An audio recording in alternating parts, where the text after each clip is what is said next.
Ciao da Nicoletta, oggi ti vorrei raccontare e leggere una leggenda indiana sulla storia dell'aquila.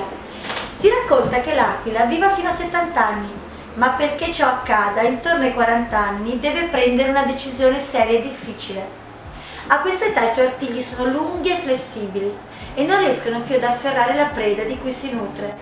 Il suo becco allungato e appuntito si incurva. Le ali invecchiate, appesantite dalle penne assai ingrossate, puntano contro il petto.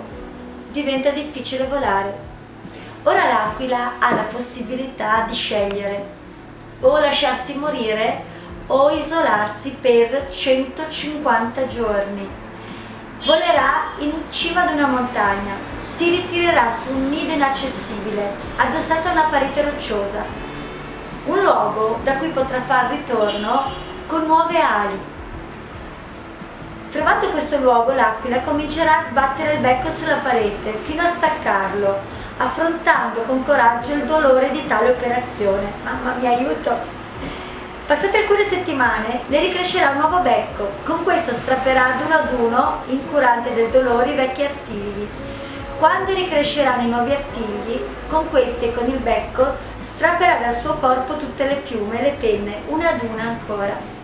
Quando rinasceranno le nuove penne, essa sarà un'aquila trasformata, rinata, si lancerà sicura nel volo e ricomincerà a vivere per altri 30 anni.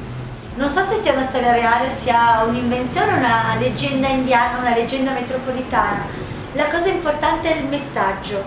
Cos'è che tu è necessario che strappi oggi? Cosa è necessario che trasmuti, che trasformi?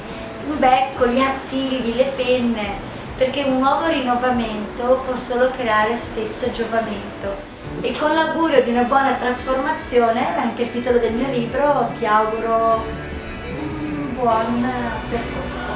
Ciao!